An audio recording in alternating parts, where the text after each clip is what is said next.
प्राचीन ज्ञान। दुख है कि हम ही उस ज्ञान को भूल गए। इसीलिए हम पिछड़ गए। कारण यह था कि शासन पर अज्ञानियों का वर्चस्व हो गया। मूर्खों का। वो कहते थे एक दूसरे को नकल करने लगे। उनके घटिया ज्ञान को अपना ज्ञान समझने लगे। वो कहते थे हर मनुष्य समान होते हैं। कितनी बेकार बात है ये। हर एक मनुष्य भला समान कैसे हो सकता है? ईश्वर ने किसी को ऊंचा बनाया तो किसी को नीचा। हमें नई पीढ़ी को यह सब बताना होगा कि हमारे ही ज्ञान से यह विश्व चल रहा है। हम ज्ञान की ऐसी आंधी लाएंगे कि हमारे सारे विरोधी ढेर हो जाएंगे। शासन, प्रशासन, जाति, बारी, उद्योग, धंधा, कार्यपाल का, न्यायपाल का पूरा प्राचीन ज्ञान के माध्यम से चलेगा। हमारे ज्ञान की डंका फिर से इस दुनिया में एक बार बजेगा। दुश्मन हमारे पैरों पर गिरकर दया की भीख मांगते हैं। क्यों तेरा ज्ञानी? जी हाँ परम ज्ञानी जी। ज्ञान दिया निरवैया, ज्ञान दिया,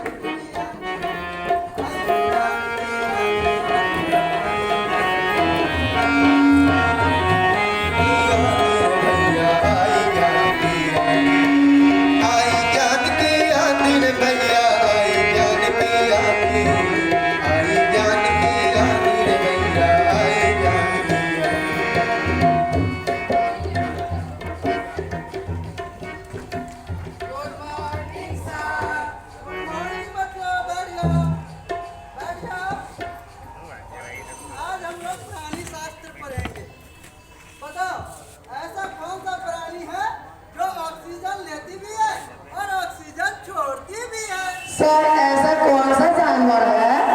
जानवर नहीं, प्राणी वाला प्राणी। बैठ जाओ। हमें तो यही पढ़ाया गया है कि हर जीव ऑक्सीजन लेता है और कार्बन डाइऑक्साइड छोड़ता है, परंतु एक अपवाद भी है। वो है गाय, हमारा पवित्र गाय, जो ऑक्सीजन ही लेती है और ऑक्सीजन ही छोड़ती है। वातावरण को शुद्ध रखने में उसका बहुत बड़ा योगदान है। हमारा गोबर ऑक्सीजन के बारे में कह रहे हो? हम समझ रहे हैं। क्लास में सबसे बदमाश विद्यार्थी तुम ही है। तुम गौ माता का मजाक उड़ा रहे हो? चल कान पकड़ के खड़े, कान पकड़ के खड़े, कान पकड़ के खड़े। गौ माता के बारे में मजाक उड़ाता है, अपसेट हुआ था। चलो गोबर का लाभ बताओ। गोबर से घर की सफाई होती है। सर गोबर से प्ले बनते हैं, उसका खाद भी बनता है। और कुछ? गाय के गोबर का एक बहुत बड़ा गुण भी है जो किसी को नहीं पता है, हमें पता है। समझ गया ना? गाय के गोबर से बने हुए घर पे एटम बम का भी कोई असर नहीं होता है। समझे? हमारा इसको गोबर से क्यों नहीं बनवाया गया है? सीमेंट से क्यों बना है बताइए? तुमको सजा मिली है ना? सजा मिली है ना? हैं? मत करो। समझ गया ना? वैसे आप लोग जान लीजिए, यह ताकत केवल भारतीय गाय के गोबर में होती है, जर्सी गाय के गोबर में नहीं। जैसे भारतीय गाय सिर्फ ऑक्सीजन छोड़ती है, जर्सी गाय नहीं। समझ गए? लेकिन सर हमने तो इस किताब में नहीं पढ़ा है। आप लोग को गलत चीज पढ़ाया गया है, बहुत कुछ छुपाया गया है। आप लोग जान लीजिए कि दुनिया का जितना भी जीव जंतु है वह भारत के पवित्र भूमि पर ही पैदा हुई है। सर सारे जीव जंतु डायनासोर भी। हाँ, डायनासोर भी। और डायनासोर का खोज किसने किया था? किसने? सर नहीं पता है। ब्रह्मा जी ने। ब्रह्मा जी ने डायनासोर का सबसे पहले खोज किए थे और उस डायनासोर का नाम था राजासुर। राजासुर नामक डायनासोर सबसे पहले अपने भारत में ही पाया गया था। सर ये जो फिल्म आई थी जुरासिक पार्क, तो यहाँ नहीं दिखाया गया था। बिल्कुल सही कह रहे हैं। विदेशी फिल्में हमारे भारतीय ज्ञान को छुपाती है। विदेशी लोग वो झूठ बोलते हैं कि इंटरनेट सबसे पहले अमेरिका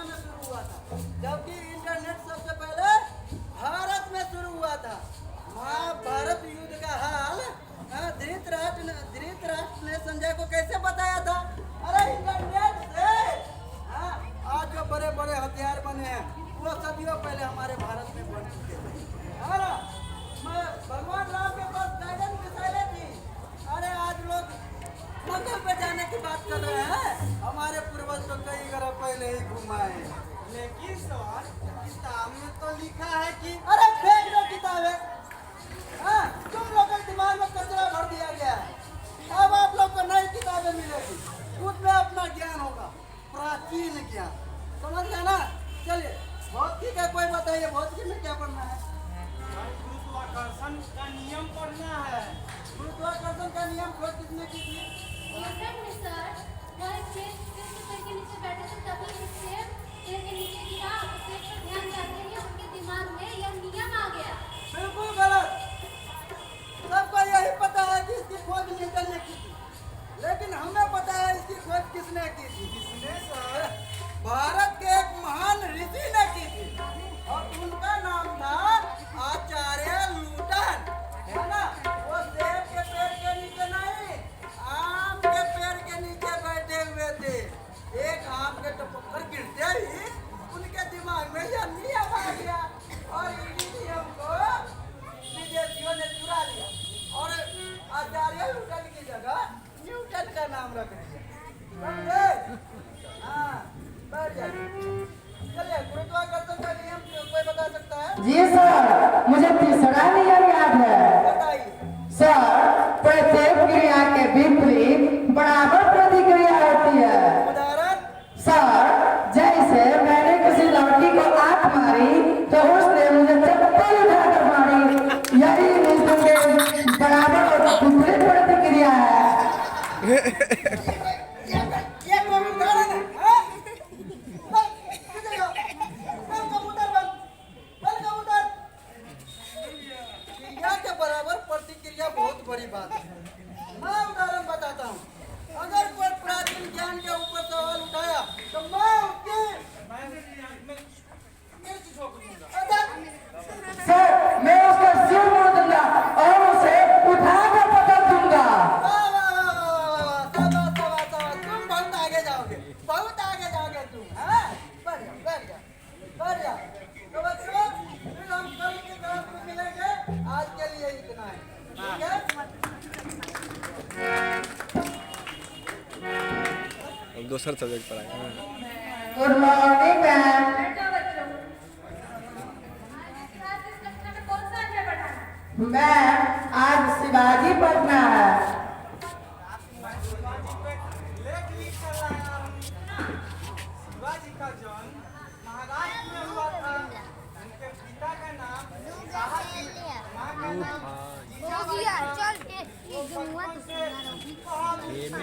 उन्होंने औरंगजेब के दांत खट्टे कर दिए। किसके नाम लेते जाते हैं? औरंगजेब के। बंद करो अपना। तुम्हें सर नहीं आती है खड़िया नाम लेते हुए? अब इतिहास में मुगल शासन नहीं पढ़ाया जाएगा। किसी भी मुगल शासक का नाम नहीं लेना है। अपना लेख बदलो। लिखो वीर सपूत शिवाजी के दुश्मन के नाम खट्टे कर दो। औरंगजेब की जगह दुश्मन लिख दूं? तुमने वो नाम लिया? लिख देता हूँ। अगला अध्याय क्या है? महात्मा गांधी मैम पे लेख लिख कर लाया। सुना। महात्मा गांधी का पूरा नाम मोहनदास करमचंद गांधी था। उनका जन्म 2 अक्टूबर को गुजरात के पोरबंदर में हुआ। उन्होंने प्रारंभिक शिक्षा गुजरात से और वकालत की पढ़ाई लंदन से। उन्होंने सत्य और अहिंसा का रास्ता अपनाया और आज़ादी की लड़ाई की अगुवाई की। 30 जनवरी 1948 ईस्वी को नाथूराम गोडसे ने उनकी गोली मारकर हत्या की। गलत गलत। नहीं करो इसे। गांधी जी को गोडसे ने नहीं मारा था। उनकी मौत तो ठंड से हुई। अब जनवरी में दिल्ली में कितनी ठंड पड़ती है? उन्हें ठंड लगे फिर भी वो बिना गर्म कपड़े के घूमते रहते थे, दवा भी नहीं लेते। अब उनकी मौत ठंड से हो गई। सब जगह तो लिखा है कि गोडसे ने उनको गोलियां चलाई थी। गोडसे ने अपनी गोलियां नहीं चलाई थी। अब लोग प्रार्थना सभा में खाने पीने के सिलसिले का आ जाया करते थे। करने के लिए कभी-कभी भी लोग कौवे के नीचे आ जाया करते थे, जिससे लोग परेशान रहते थे। इसे भगाने के लिए गोडसे ने फायर किया था, लेकिन साजिश के तहत बताया गया कि गांधी जी की हत्या की है।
शादी हुई है।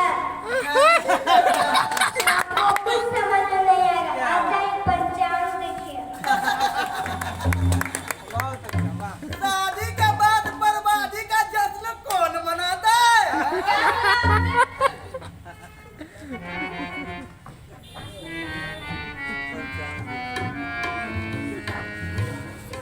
हेलो। अब ये कल सूर्योदय के पश्चात ही खुलेगी। दिल्ली के लिए इस वक्त कोई और ट्रेन है क्या? नहीं, आज कोई गरीब पश्चिम दिशा में नहीं जाएगा। क्यों? क्या हुआ? अरे आपको मालूम नहीं है, अब हर गाड़ी पंचांग के हिसाब से ही चलेगी। पंचांग ये क्या है? ये क्या बकवास है? अरे भैया, हम कुछ नहीं जानते हैं, चलो हटो हटो। ये क्या बकवास है? कल मेरा इंटरव्यू है, मेरी नौकरी का सवाल है। बहुत मेहनत की है मैंने। अरे तो मैं क्या करूं? हाँ? सब गलत था। चलो। कैसे जाऊँ? पता नहीं इस टाइम में कोई बस जाती है या नहीं। अगर मेरा इंटरव्यू छूट गया तो मैं कहीं का नहीं रहूंगा। इतनी मुश्किल से रिश्ते निकला है मेरा, अफसर बनने का सपना मेरा चूर चूर हो जाएगा। कैसे जाऊँ?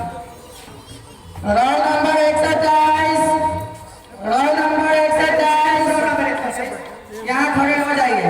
जी। हाथ सामने कीजिए। क्यों? क्या हुआ? आपका हाथ चेक किया जाएगा। लेकिन मेरा तो मेडिकल टेस्ट हो गया है।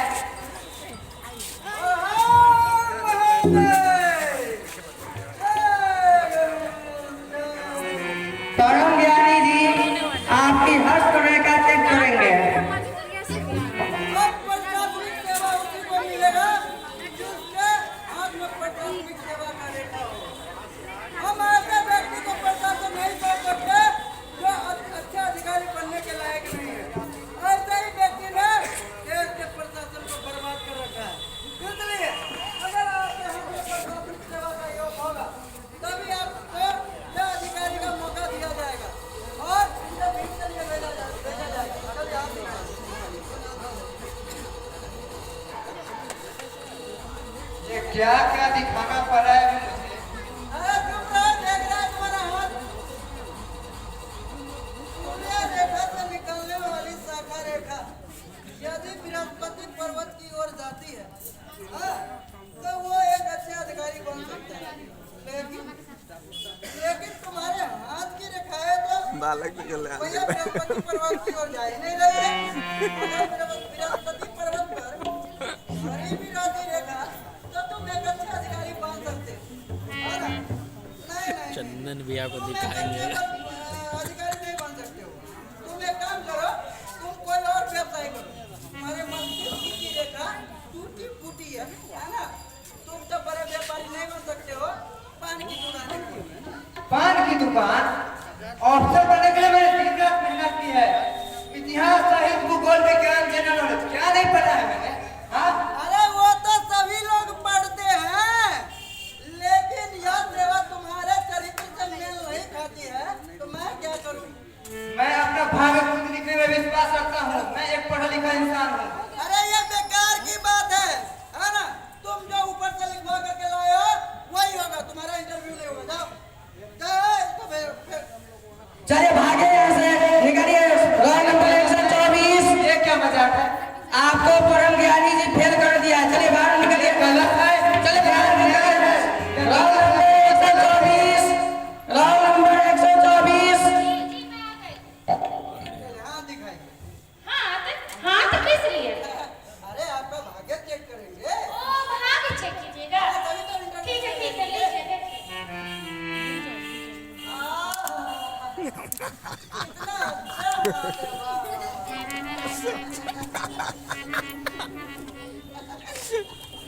कहा के लिए इतना हंस रहे हो? अरे आपका बहुत अच्छा हाथ है, वाह। अच्छा तो मैं आपसे बच सकती हूँ? नहीं नहीं क्यों? अरे आपके पास प्रचंड प्रतिभा है। अच्छा हाँ, आपके पास अपना दिमाग है और एक अच्छे अधिकारी वही बन सकता है जिसके पास अपना दिमाग ना हो। अच्छा मेरा मोबाइल स्विच ऑफ हो गया। अरे सही कह रहे हैं, तुम ऐसा व्यक्ति बनो कि सारे के सारे जितने भी पदाधिकारी हैं वो तुम्हारे चारों ओर परिक्रमा करे।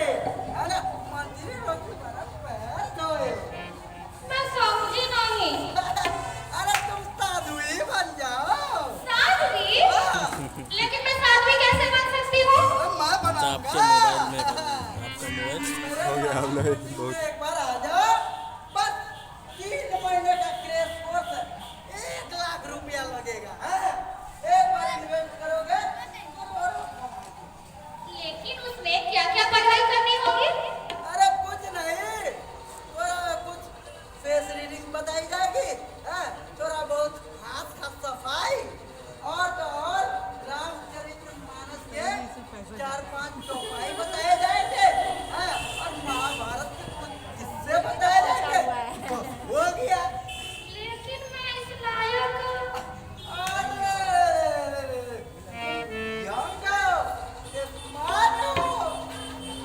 दाढ़ी वाले बूढ़े बाबा के तो दिन गए, अब तो चॉकलेटी वाले बाबा का डिमांड है। अरे देखो, देर मत करो, चलो मेरे साथ, है ना? तुम्हारा एक अच्छा भविष्य इंतजार कर रहा है। अरे देखना, बहुत सारे लड़के तुम्हारे लिए, तुम्हारे पास शादी के लिए आएगा, है ना? मंत्री सब, पॉलिटिकल पार्टी सब जो है वो तुम्हें अपने साथ लेना चाहेगा, है ना? तुम्हें टिकट देना चाहेगा। तुम्हारा एक अच्छा भविष्य इंतजार कर रहा है। चाहो तो अपने ऊपर फिल्म बनवा लेना,